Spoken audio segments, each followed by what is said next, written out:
Seja bem-vindo ao Jornal Regional.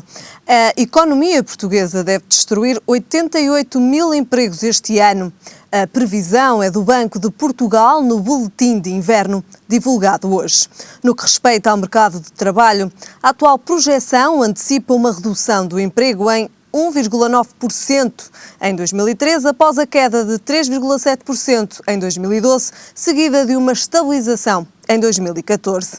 A instituição explica que esta evolução deve-se a uma queda no emprego tanto no setor público como no privado, esperando, no entanto, que o emprego no privado volte a subir ao longo do próximo ano. No caso do setor público, considerou-se que a redução gradual do número de efetivos das administrações públicas se estenderia até ao final do horizonte de projeção. O Banco de Portugal prevê ainda uma queda do PIB de 1,9%, quando no Boletim Económico de outono apontava uma queda de 1,6%.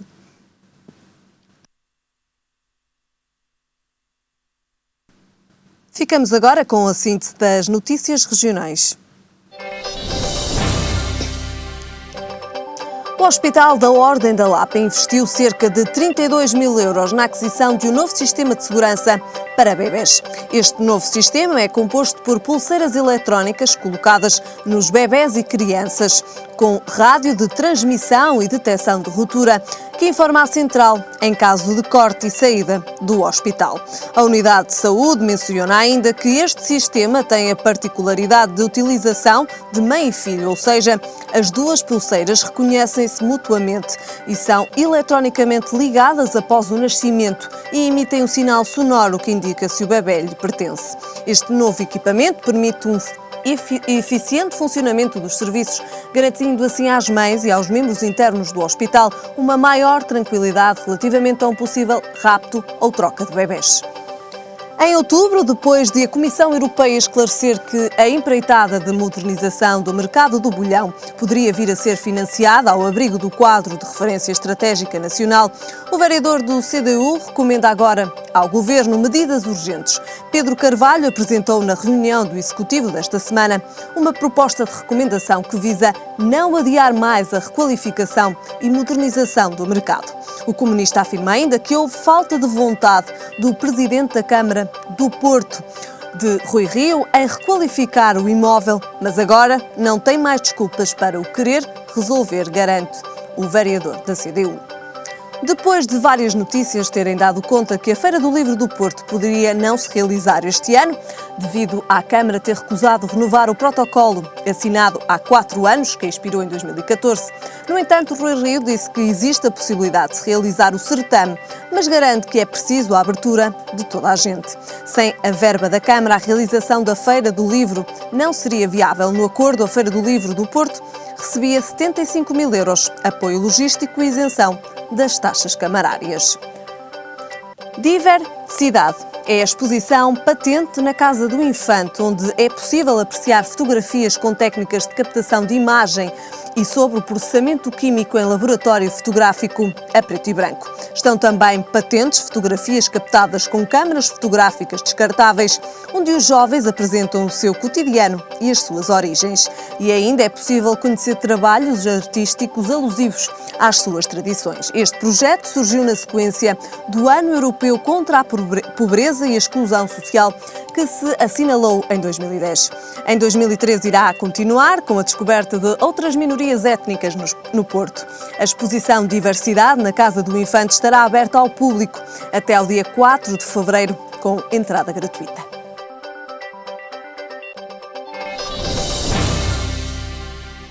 O Concelho de Matosinhos vai ter um novo espaço de apoio temporário às vítimas de violência doméstica. Este é o segundo espaço que Matosinhos, juntamente com a Cruz Vermelha Portuguesa, cria e junta-se à Casa Abrigo Recomeçar e ao Centro de Atendimento Primeiro Passo.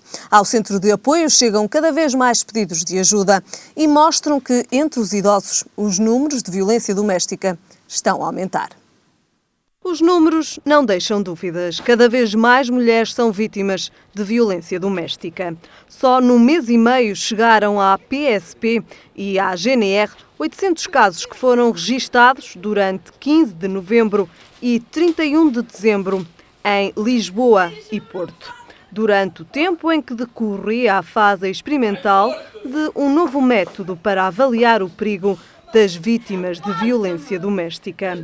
E é com o intuito de apoio à vítima que a autarquia de Matosinhos assinou um protocolo de cedência de um novo espaço de apoio temporário. A importância é continuar a combater aquele que é um dos últimos crimes mais resistentes à diminuição da violência que vemos constatando através do Fórum Europeu de Segurança Urbana. E este é um crime particularmente complicado de combater, porque é um crime que se passa no interior das casas de cada um. E, portanto, ao tornarmos mais visível, damos mais conforto às pessoas que são vítimas da violência doméstica para resistirem e para poderem denunciar os maus tratos que são vítimas. Aliás, a notícia do crescimento deste crime resulta, em boa parte, do facto de as vítimas se sentirem mais confortáveis junto da comunidade para denunciar essa situação. Portanto, esta casa vai ajudar também a que a Cruz Vermelha consiga auxiliar aquilo que vem fazendo há uma década, que são as mulheres que são objetos de vítima de violência doméstica. A importância é vital. Há muito tempo que neste combate contra a violência doméstica vimos sentindo que o primeiro passo, que é as vítimas saírem de casa, fugirem do agressor, é um passo muito difícil e muito dificultado pelo facto de não terem locais de acolhimento temporário onde estar e onde decidir com calma e em paz aquilo que querem fazer a seguir. E esta casa tem esse objetivo. Em Matosinhos já existe a Casa Abrigo Recomeçar e o Centro de Atendimento Primeiro Passo, ao qual se vai agora juntar um novo espaço, uma habitação cedida pela Matosinhos Habitat, onde a vítima vai ter a possibilidade de decisão sobre novos caminhos e também onde lhe vai ser facultado todo o apoio necessário no período de 72 horas. Depois, ou são encaminhadas para um abrigo ou escolhem o local para onde vão. E os pedidos de apoio que chegam ao centro de atendimento são muitos e dão a conhecer uma nova realidade. Tem aumentado o número porque nós temos também um centro de atendimento, onde temos um jurista, um psicólogo e um assistente social, e o número de atendimentos tem vindo a aumentar, até bastante, mas há áreas específicas onde tem aumentado, que é na área da terceira idade. É uma área específica onde tem aumentado a questão da violência, isso um bocado produto da crise económica que as pessoas estão a viver. E se a nível nacional os números são claros em termos locais, não existem dados concretos sobre os números de vítimas de violência doméstica em Matosinhos. Os números que nós temos não são diferentes dos números que existem no resto do país. Nós temos uma resposta diferente. Isto é, em Matosinhos, as mulheres que são objetos de vítima de violência doméstica têm, por parte da Cruz Vermelha, um acolhimento que agora se melhora, que agora se requalifica e, por isso, portanto, o que eu diria que os números de Matosinhos só são diversos no universo desta violência quando se trata da resposta, porque aqui há uma resposta efetiva. Um problema nacional que não deixa ninguém indiferente e para o qual o Estado disponibilizou este ano uma verba de 307 mil euros a 11 entidades da rede pública de casas de abrigo para o acolhimento de emergência de vítimas de violência doméstica. Um flagelo para o qual a sociedade deve estar atenta. Eu sou da opinião que a sociedade está a intervir, felizmente. Temos, volto a dizer, a vir isto pela positiva. O aumento de denúncias implica ou significa também que este crime está cada vez mais intolerável. Matosinhos tem agora mais uma forma de resposta às vítimas de violência doméstica. A Praça Lisboa está renovada e é neste momento um novo local comercial e de lazer da cidade do Porto. Convido a uma visita pela estrutura ondulante da praça. Está de cara lavada, mais nova, mais bonita, com novas valências. Esta é a remodelada Praça de Lisboa. As obras arrancaram com a primeira fase em 2010 e estão agora concluídas. Na conhecida Praça de Lisboa aparece agora uma rua comercial que une, por via pedonal, a Livraria Lelo aos Clérigos. No seu miolo, a praça até ganha um novo nome. Será conhecida como o Passeio dos Clérigos. Ao todo, um investimento de 6 milhões de euros para transformar a praça que estava degradada e que agora foi reconvertida numa área com 3.600 metros quadrados que vai receber 10 lojas comerciais. Das 10 lojas fazem parte o X-Restaurante e um café. As restantes 8 serão destinadas a artigos de moda e de lazer. Para além das lojas, a superfície da praça, com uma forma ondulada, vai convidar portuenses e turistas a um tempo de descanso e contemplação. Nos dias que correm, não é fácil encontrar um olival na cidade como aquele que foi aqui erguido. É um traço da tradição e do passado da própria praça, que dizem foi outrora um olival que o arquiteto Pedro Balonas, autor do projeto, quis preservar.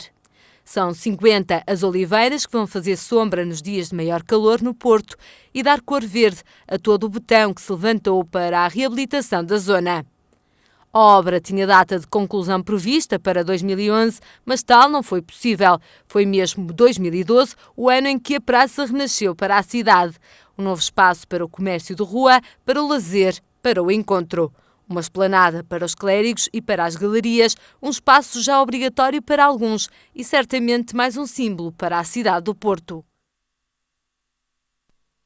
11 anos depois da sua entrada em circulação, as notas do euro vão ser renovadas.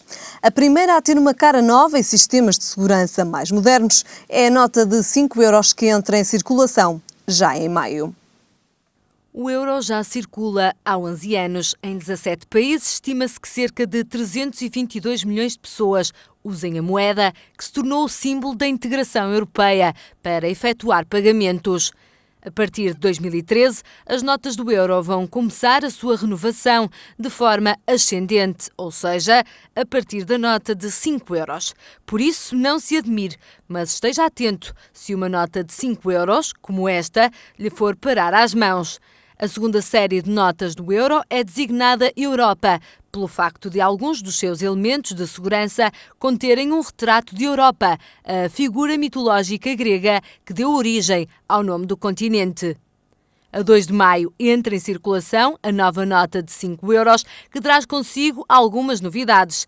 Integra, por exemplo, elementos de segurança melhorados, que têm em conta os avanços tecnológicos e ainda novas medidas de segurança no domínio da produção de notas. Na marca de água, que caracteriza as notas do euro, poder-se-á encontrar a figura mitológica Europa. Para já, as alterações serão apenas nas notas, ou seja, mantêm-se as 8 moedas do euro com uma face comum e outra respectiva ao país de emissão. Ficamos agora com o nosso comentário no Jornal Regional, como já é habitual. Comigo hoje tenho Cancela Moura. Cancela, muito boa noite, obrigado pela sua presença. Começamos precisamente com o Boletim Económico de Inverno, publicado hoje pelo Banco de Portugal, que diz que haverá uma recessão de 1,9% no PIB português. Pois é, este boletim de inverno do Banco de Portugal vem, no fundo, confirmar as nossas algumas suspeitas e as nossas maiores preocupações acerca da situação económica. Julgo que, para não sermos tão pessimistas, começaríamos por aquilo que é mais positivo, que eu julgo que é o... Começaremos então pelos pontos positivos. O saldo positivo da balança comercial e uma descida das importações e, naturalmente, até isso é um pouco negativo, mas esperava-se que as exportações crescessem cerca de 5%, mas vão só crescer cerca de 2%. De qualquer dos modos, é um item muito positivo. Aliás, de todos os índices ou itens económicos que estamos a falar, será aquele que é mais positivo. Continuamos a investir nas exportações e os empresários continuam a investir nessas exportações? Sim, aquilo que efetivamente o Banco de Portugal diz é que este abrandamento, se quiser, tem a ver com o impacto negativo das medidas de correção das contas públicas e, portanto, naturalmente, que decorre de forma direta e proporcional com essa situação.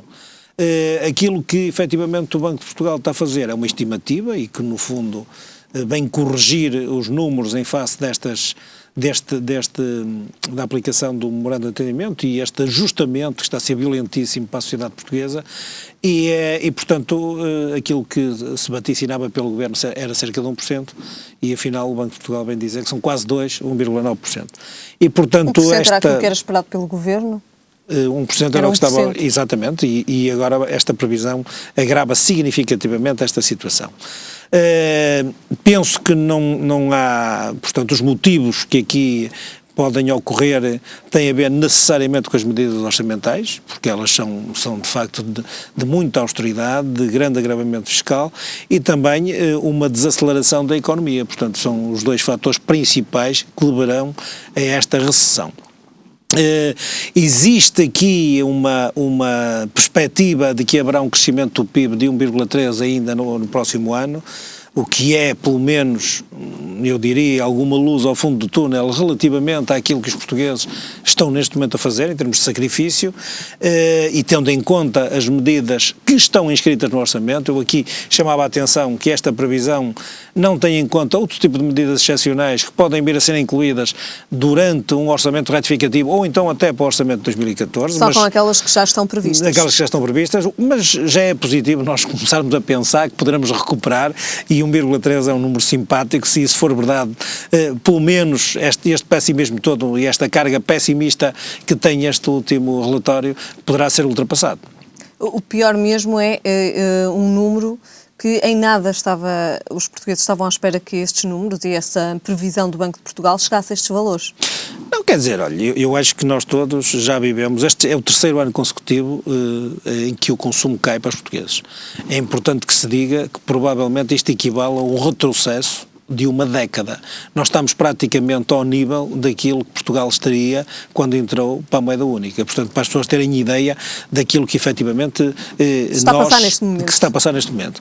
Por outro lado, o encerramento, por exemplo, de empresas pouco produtivas prevê-se que venha a prolongar-se até 2014, em resultado deste tipo de políticas. Também, aqui é importante dizer-se, para que as pessoas percebam, poderão estar em causa mais cerca de 86 mil ou 87 mil postos de trabalho. Isto é, vai haver aqui também, outra vez, falta de emprego e, portanto, um crescimento do próprio desemprego durante este ano. Dir-se-á que a surpresa pode ser o maior agravamento, porque o consumo privado, em vez de cair os 2,2 que o Governo estava à espera, cai para 3,6. E relativamente à queda dos rendimentos e a contração da procura interna, julgo que em face disso, que depois o próprio PIB tem, obviamente, este resultado negativo. Portanto, aquilo que aqui é importante ressalvar, apesar deste pessimismo todo, é que finalmente, pelo menos, existe aqui um indicador que nos pode dar algum sinal daquilo que possa acontecer em termos de inversão no próximo ano. Cancela Moura, será também preocupante pensarmos que muitas marcas internacionais que têm as suas fábricas agora em Portugal, que têm as suas marcas a funcionar em Portugal, poderão de alguma forma fechar e ir para outros países com outras condições? Eu acredito que essa questão da deslocalização possa ser uma questão a colocar-se por essas empresas por uma razão muito simples. Quer a carga fiscal possa estar em causa, quer inclusivamente o próprio custo de mão de obra, que eu aqui por acaso acho que Portugal infelizmente estará nos países que terá um custo de mão de obra mais baixo em termos europeus, mas nós quando estamos a falar de deslocalização, basta muitas vezes a localização periférica de Portugal relativamente aos países emergentes, por exemplo na Europa de Leste, para nós estarmos numa concorrência um bocadinho desleal, entre aspas. Mas ainda ontem ouvimos nas notícias precisamente uma marca que está sediada no Alentejo, que iria fechar e que iria para o México.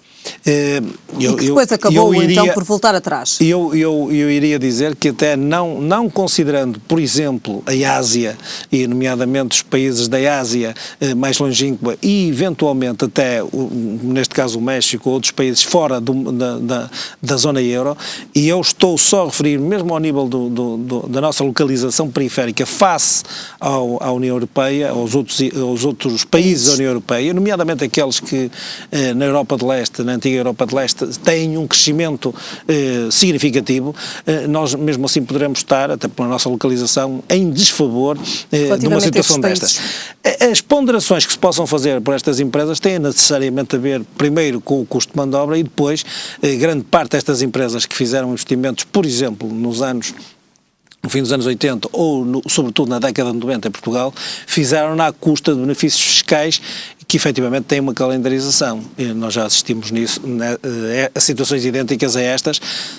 Aquela que é mais significativa é a Auto Europa e mesmo essa foi anunciada agora há poucas semanas pelo responsável da Comissão de Trabalhadores, que provavelmente iria haver períodos ou maiores períodos de paragem e que estão a tentar assegurar um conjunto significativo de trabalhadores que poderão ir para o desemprego, porque o número de unidades a produzir será menos ainda este ano. Portanto, eu admito que são decisões que Portugal corre risco que efetivamente essas empresas tomem e que possam de algum modo não ajudar este crescimento económico que nós esperamos que comece de facto um ciclo positivo no próximo ano. Em 2014.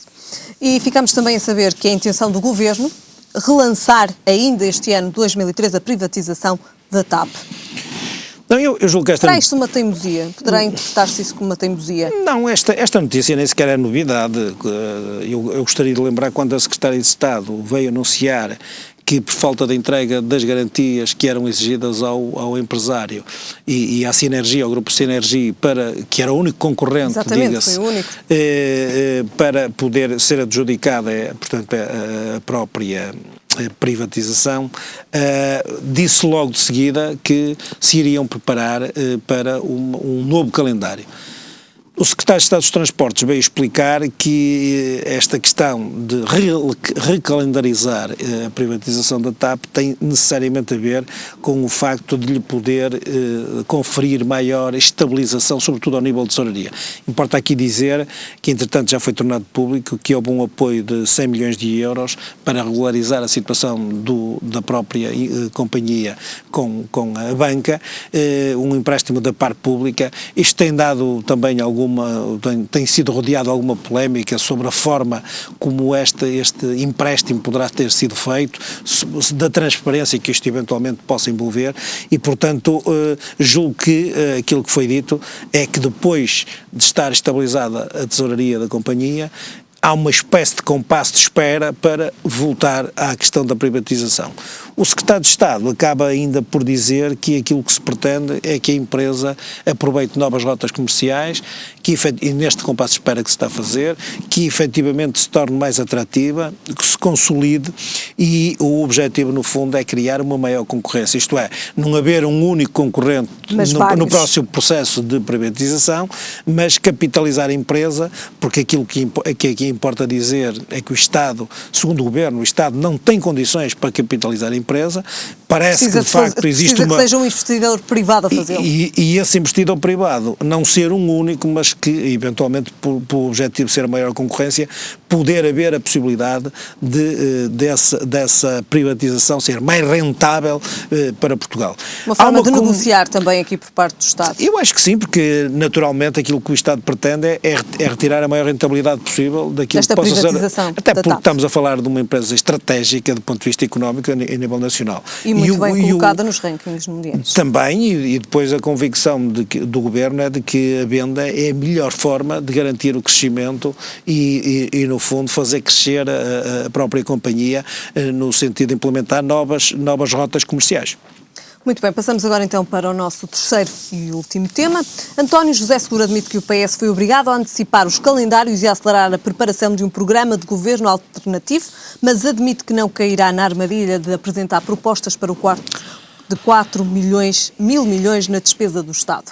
Mais uma vez aqui, José Seguro a dizer que não se irá aliar ao Governo em qualquer que seja o caso. Eu julgo que o Partido Socialista continua, isto é a minha opinião pessoal, mas é uma convicção que tenho, continua numa rota um bocadinho errática relativamente àquilo que é ou que deveria ser a sua postura de Estado. Relembramos sempre isto, mas eu julgo que os portugueses sabem disso.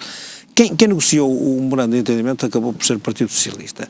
Quem ditou este tipo de regras, embora os outros partidos do arco de poderes tenham sido ouvidos, inclusive pela Troika, quem fechou no fundo este acordo foi o Partido Socialista.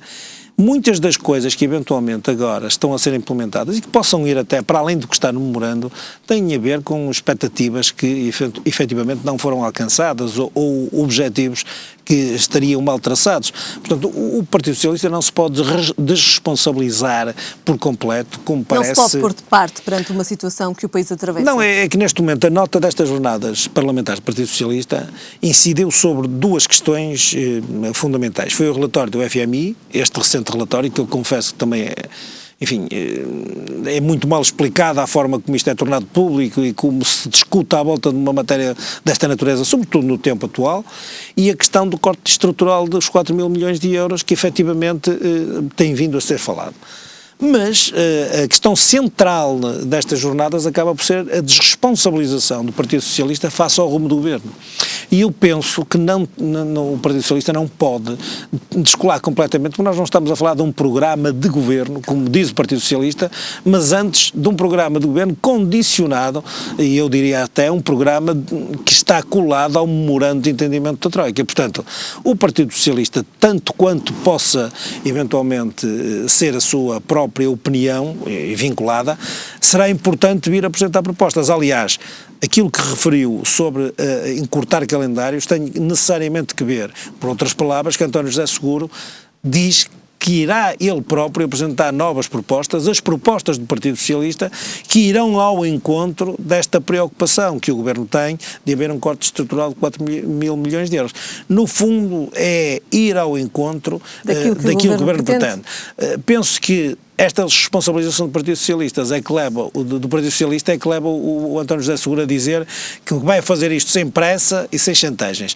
Eu não me parece... Sem ter aqui uma pressão por parte do Governo. Admito que é uma forma de se libertar de um certo colete de forças, porque nós já chegamos todos à conclusão que é preciso, de facto, se houver cortes desta natureza, serão na educação, na saúde, na própria segurança social, na administração pública, e que são matérias sensíveis, porque vamos mexer com certeza com prestações sociais, com a forma como o Estado gasta o seu dinheiro, e que o Partido Socialista naturalmente quererá, nesta crescente demarcação que está a fazer ao próprio Governo... E refere, e é bem claro quando diz que o Governo não contará com o apoio do PS. Evidentemente, e portanto eu acho que isto é uma maneira do próprio Partido Socialista se demarcar das propostas do Governo e poder ele próprio apresentá-las publicamente.